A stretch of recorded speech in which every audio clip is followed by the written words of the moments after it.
Buenas tardes. Hola. Hola, muy buenas tardes a todos. Bienvenidos a esta presentación del libro Diagramando la Modernidad, libro y diseño gráfico en América Latina, de Rodrigo Gutiérrez Viñuales y Ricardo Boglione. Os agradecemos a todos los que os habéis acercado a Casa de América. También estamos grabando esta presentación, con lo cual mañana, si queréis volver sobre ella, estará en nuestro canal de YouTube.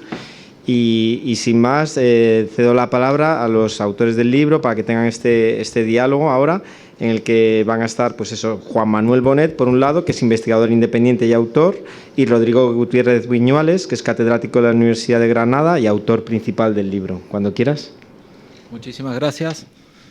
Bueno, en primer lugar quiero agradecer muchísimo la invitación de Casa América a este acto, a habernos invitado, a Luis Prados y a Celín especialmente. Agradecer también a Juan Manuel Bonet de que me acompañe y me honre teniéndolo aquí en la mesa. Y quería, en mi caso, en mi intervención, contar un poco el proceso de este libro, que surge en torno a 2010 aproximadamente, que es un año en que se publica por justamente RM, que es también el editor mexicano barcelonés de Diagramando la Modernidad, un libro catálogo de una exposición que se llamó México Ilustrado 1920-1950, y en un momento en que me encontraba yo haciendo un trabajo bastante similar sobre Argentina, vinculada fundamentalmente al coleccionismo, es decir, libros, revistas, partituras, carteles, es decir, todo impresos de vanguardia, tema en el cual me había aficionado en buena parte también por los trabajos de Juan Manuel, tanto el Diccionario de las Vanguardias como los impresos de vanguardia en España, que me hicieron notar de que también podía rastrear eso en el caso argentino en particular y latinoamericano en general. En el año 2014 publiqué este libro, que ven a la derecha, Libros Argentinos, Ilustración y Modernidad, que en diciembre de ese año presenté en Montevideo y pedí en ese momento que me acompañara en la mesa Ricardo Boglione, un italiano radicado en Montevideo, que el año anterior, en el 2013, había hecho en el Museo Nacional de Artes Visuales esa exposición de vibración gráfica con un trabajo muy similar, pero del caso particularmente uruguayo, también, ¿no es cierto?, con su colección. Y en un término muy rioplatense nos dimos manija para pensar en hacer algo ya a nivel latinoamericano, porque de hecho habíamos ido juntando, ¿no es cierto?, entre nuestras cacerías de librerías de viejo, de mercadillos, de internet, que ya también nos ayudaba mucho, distintos ejemplares que pensamos, ¿cierto?, que podría generar también esa idea de un concierto más de carácter continental. Para nosotros también fue muy, muy importante, a partir, ¿no es cierto?, de entonces, de empezar a copiar información acerca de los otros países y sobre todo ver desde el punto de vista historiográfico qué es lo que se había publicado. El caso de México, que ya les mencioné anteriormente, pero también encontramos que había quienes habían hecho trabajos en Brasil, generalmente vinculado a ciudades, ilustración o libros ilustrados en Sao Paulo, en Río de Janeiro, alguien que estaba trabajando en Río Grande do Sul también, en Porto Alegre, algunos que habían salido parcialmente en Chile, mezclando libros, revistas, en fin, un mapeo en ese sentido que nos permitiera también empezar, digamos, a tener una base a partir de la cual accionar para armar la lectura latinoamericana. También en ese momento, que de finales del 14, que decidimos tirar para adelante con el tema, nos pusimos en contacto con José María Lafuente, que en ese momento todavía era Colección José María Lafuente y que pronto sería Archivo Lafuente. Le planteamos, ¿cierto?, la idea, yo ya lo conocía, me había ayudado con algunas de sus de las obras de su colección para libros argentinos, para ese libro, y le planteé la posibilidad de hacer el proyecto teniendo en cuenta también de que él había armado una colección de vanguardia latinoamericana vinculada a, digamos, su gran archivo de vanguardia. Y en solo 15 minutos, recuerdo, me llegó el correo de José María diciendo adelante, ayudo y demás, ¿no? Entonces, a partir de ahí empezamos todo un proceso de consolidación de las colecciones que ya teníamos los tres, es decir, José María, Ricardo Boglione y mi caso, y digamos, casi la confluencia final que llega casi una década después, es decir, desde que empezamos el proceso, un 80-85% de los materiales proviene de esas tres colecciones y el resto fueron pues, cosas que no pudimos conseguir, pero que estaban en bibliotecas institucionales, en bibliotecas de amigos, caso también de Juan Manuel, que aportó algunas cosas rarísimas que no teníamos mapeadas siquiera.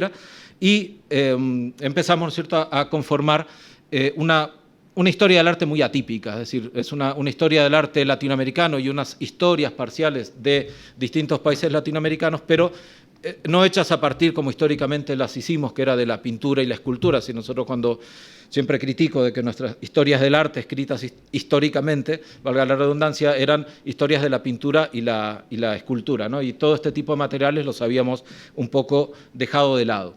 Entonces, la creación de esas pequeñas historias del arte por países, centrada en el libro, nos daba una mirada completamente diferente.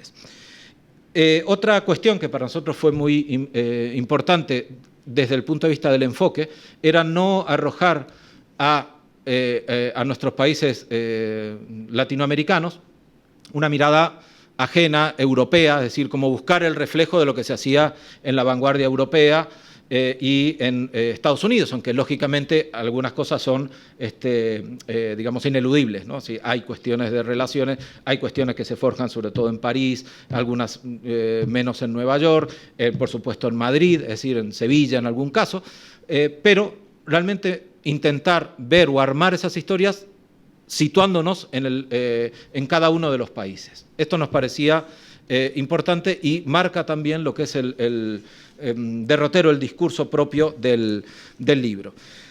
¿Qué nos pasó también? Que estos materiales están muy dispersos, siempre estuvieron muy dispersos, más en algunos casos.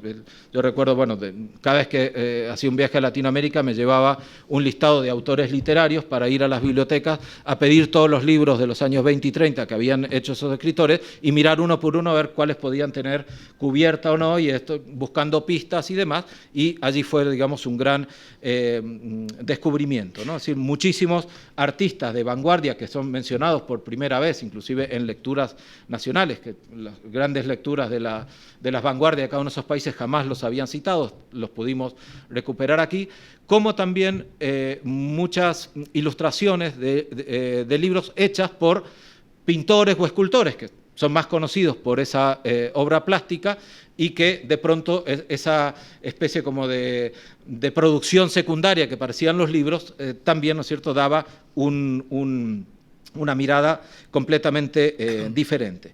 Dificultades las tuvimos también y muchas, entre ellos, por ejemplo, el tema de la conservación de libros en algunos países, sobre todo en los del área caribeña, el caso de los libros cubanos, por la alta humedad.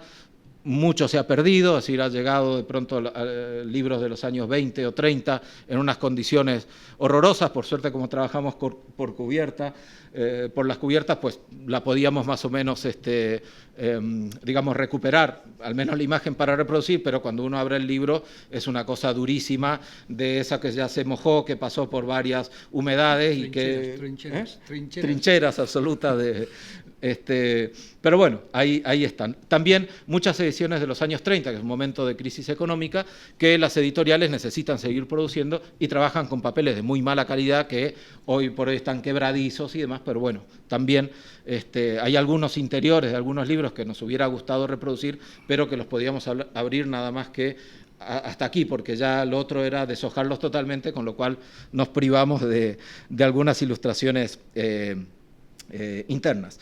Asimismo, otra problemática es el tema de las encuadernaciones, es decir, libros que de pronto encontrábamos la referencia de que tal libro tenía una cubierta estupendísima y cuando encontrábamos el ejemplar en la biblioteca tal, resulta que los habían encuadernado y al encuadernarlo en tapa dura les quitaban la tapa original.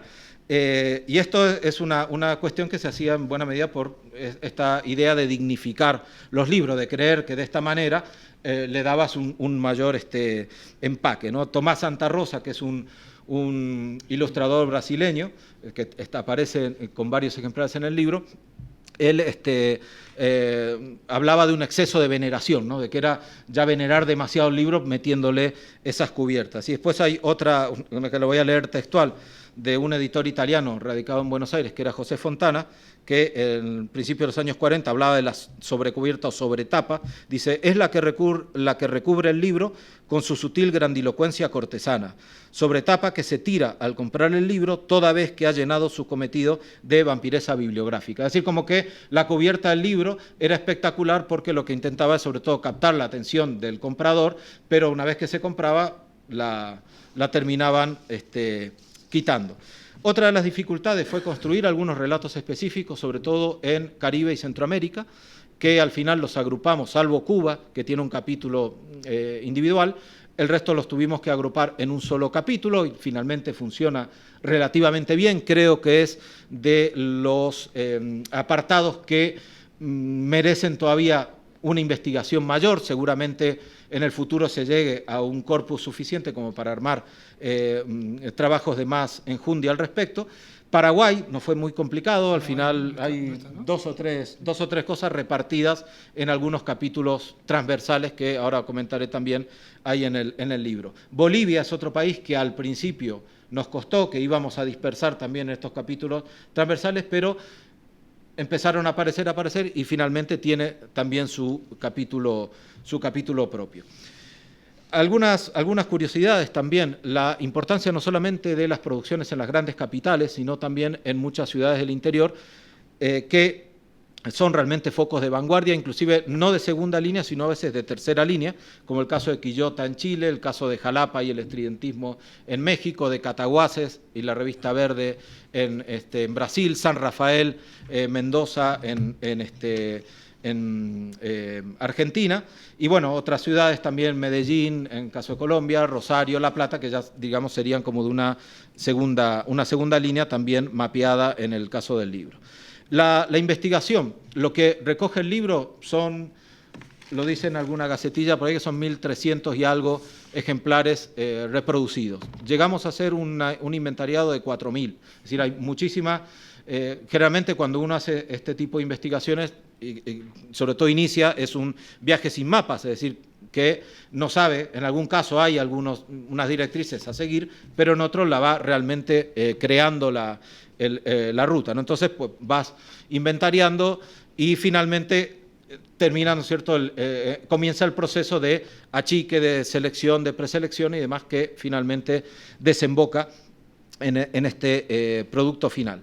Decisiones que tuvimos que tomar también a lo largo de la realización del libro, centrarnos únicamente en diseño y cubiertas de libros, porque aunque también empezamos con revistas, empezamos con partituras, con otro tipo de impresos, al final decidimos que quedaría mucho más rotundo trabajando solamente con libros, y eso sí, los otros impresos, revistas y más, los aprovechamos como ilustraciones a los distintos textos, ¿no? Los textos en realidad son, como decía, esas pequeñas historias del arte, pero que también sirven como una especie de hoja de ruta para el apartado visual que viene a continuación de cada uno de ellos.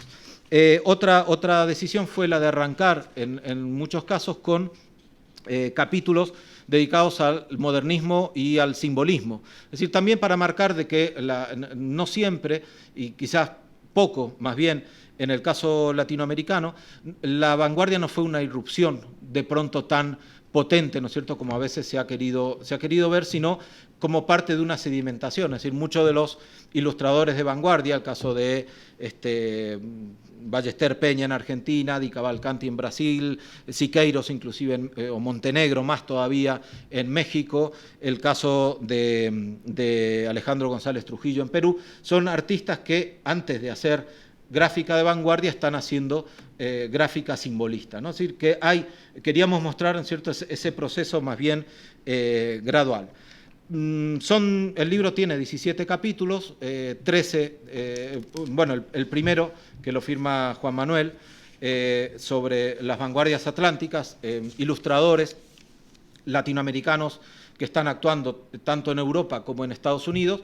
Después vienen 12 capítulos de países y finalmente 4 transversales. La mayor parte de esos capítulos los hicimos con Ricardo Boglione. Y el trabajo que hicimos fue para nosotros muy enriquecedor. Él tiene una aproximación, tiene una formación en literatura que yo no tengo. Yo estoy más centrado en la historia del arte y lo que hacíamos era, una vez que nos repartimos los trabajos, luego nos los pasábamos los capítulos y nos agregábamos ambos, ¿cierto?, cuestiones que nos parecía importante de añadir él en los capítulos míos y yo en su caso. Realmente fue ese proceso también muy bueno. Yo le admiro además a Ricardo la manera, ese carácter que tienen los literatos de escribir, que para mí es imposible. Bueno, terminaba felicitándole cada vez que me mandaba alguno, con mucha envidia, por cierto.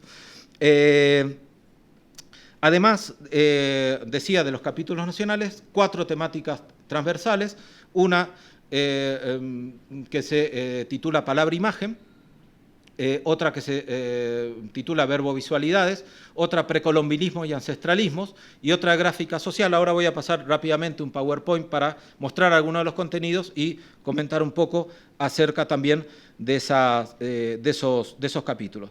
Nuestro privilegio contar con 3 textos de colegas y amigos, el caso de Juan Manuel, que decía anteriormente en las vanguardias transatlánticas, Marina Garone, que escribió el capítulo mexicano, y Dafne Cruz Porcini, también mexicana, que escribió un capítulo transversal sobre la gráfica social.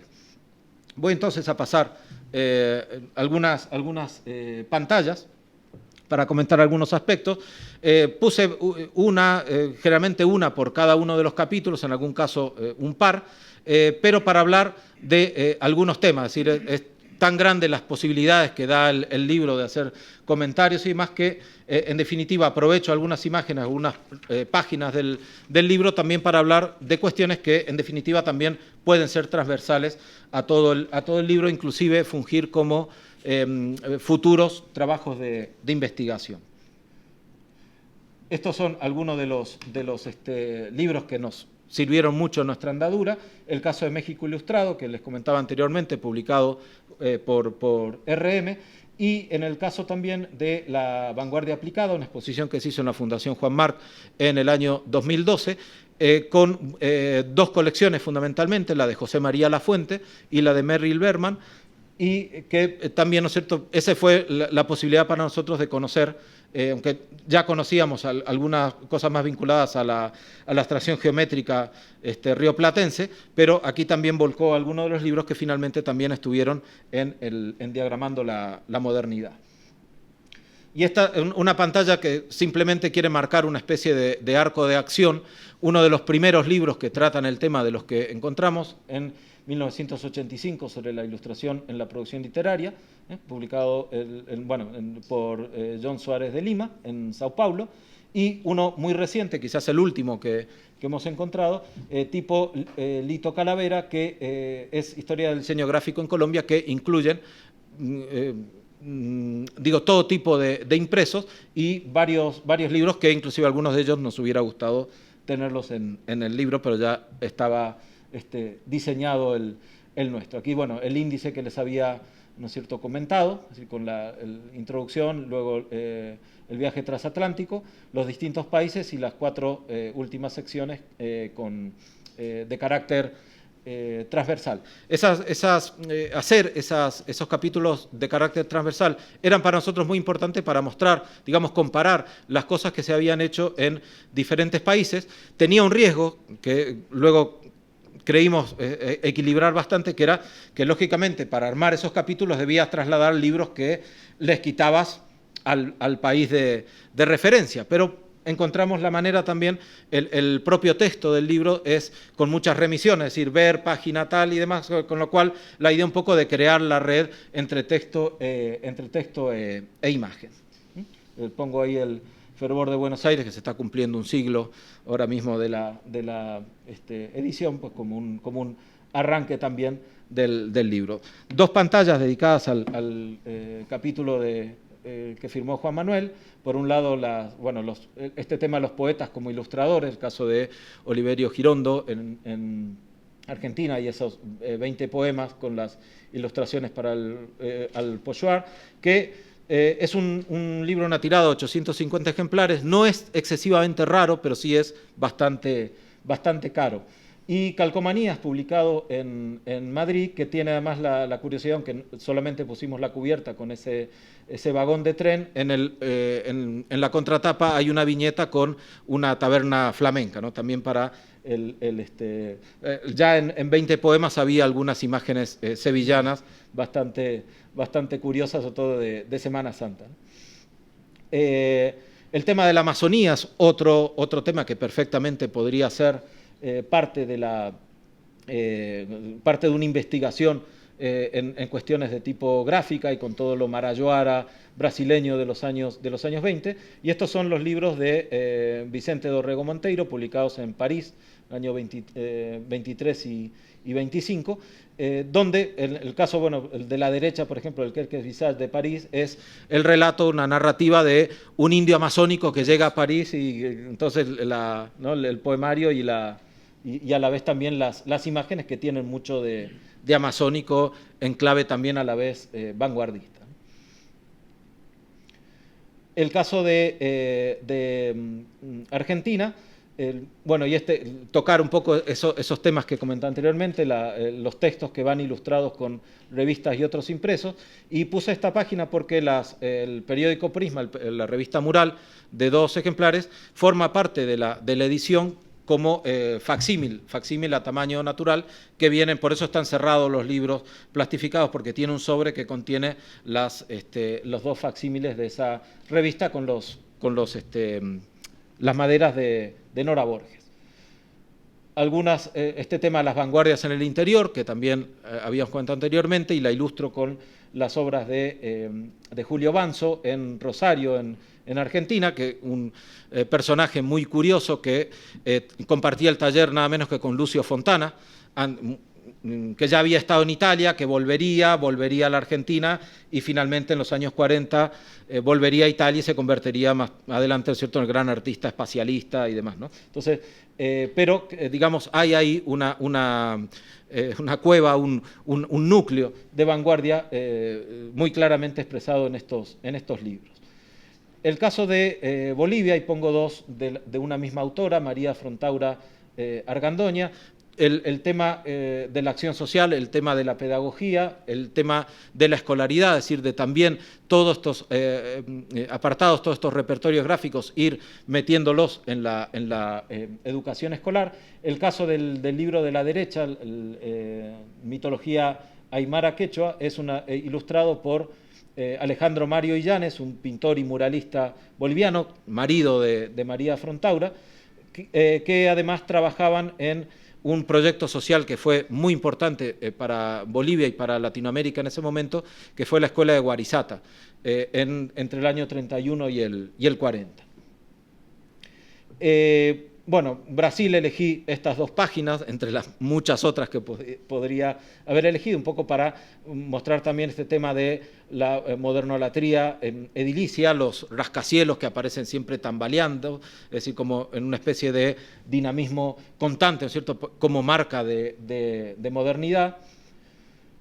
Centroamérica, elegí a Max Jiménez, un personaje también fantástico, además varios libros publicados aquí en en España, finales de los años 20 y principios de los años 30, y sus libros con silografías. Este es otro tema, o sea, otro tema plausible de ser muy bien desarrollado, es decir, la silografía en el libro ilustrado latinoamericano, que aparece en varios capítulos, pero que perfectamente podría haber sido objeto de un capítulo singular, que también en un momento nos lo planteamos, pero nos hubiera significado justamente quitar piezas muy importantes a los relatos nacionales. Entonces al final decidimos dejarlo y pensar que puede ser, como digo, un motivo de un... De lo más desconocido. Sí, efectivamente, de lo más desconocido. Roberto Mata, antes de ir a París en los años 30, y en clave surrealista, un libro que ni conocíamos y más que nos apareció también en la búsqueda. ¿Dónde apareció? En Chile, en Chile. Un librero que, bueno, cuando empezamos a hacer este trabajo, todos los libreros empezaron, bueno, a funcionar, a red, a mandar, oye, tienen tienen esto. A todos le van a añadir un cero ahora. A todos le van a añadir un cero. Sí, sí, sí. El riesgo muy claro, ¿no?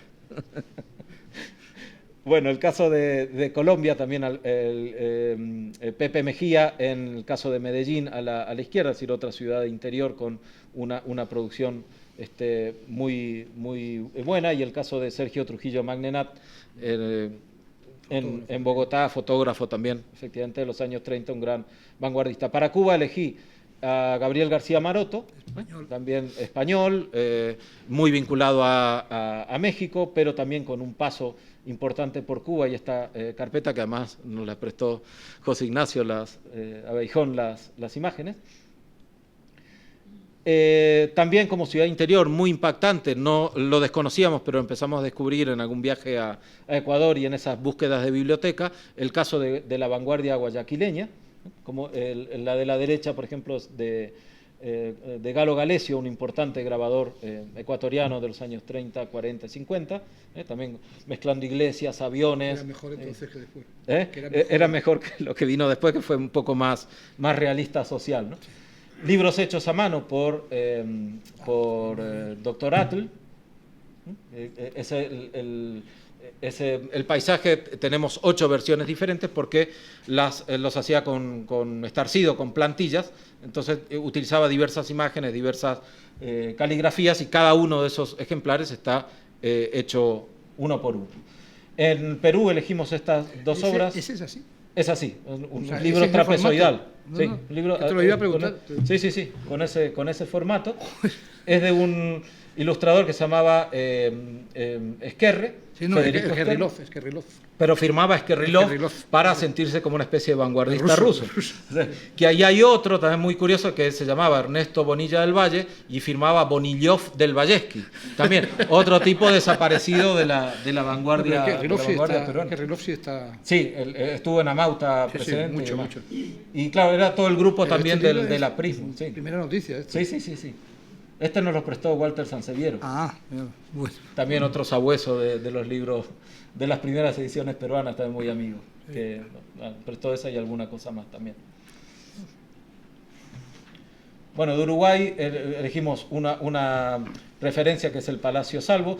Es y es además una portada de Héctor Fernández y González, un personaje que hizo muchísimas cubiertas, que las tenemos reproducidas allí, pero que no logramos. Ricardo Boglione lo está intentando perseguir, y además tiene un apellido difícil, porque curiosamente si tuviera un apellido, un apellido difícil de dar con sucesores, porque si tuviera un apellido raro, uno busca en la guía telefónica y 6 o 7, y a veces puede llegar a dar con los nietos o lo que fuera, ¿no? Entonces ahí hay un vacío un poco en quién era este personaje, ¿no? Que además mezcla ahí dos modernidades, y por un lado el planismo, que era una tendencia pictórica en Montevideo, con José Cunio y otros artistas, y la modernidad que supone el Palacio Salvo, el gran edificio de Mario Palanti en el arranque de la avenida 18 de Julio, en la Plaza de la Independencia. Y por supuesto el apartado dedicado a Joaquín Torres García y el cambio, ¿no es cierto?, de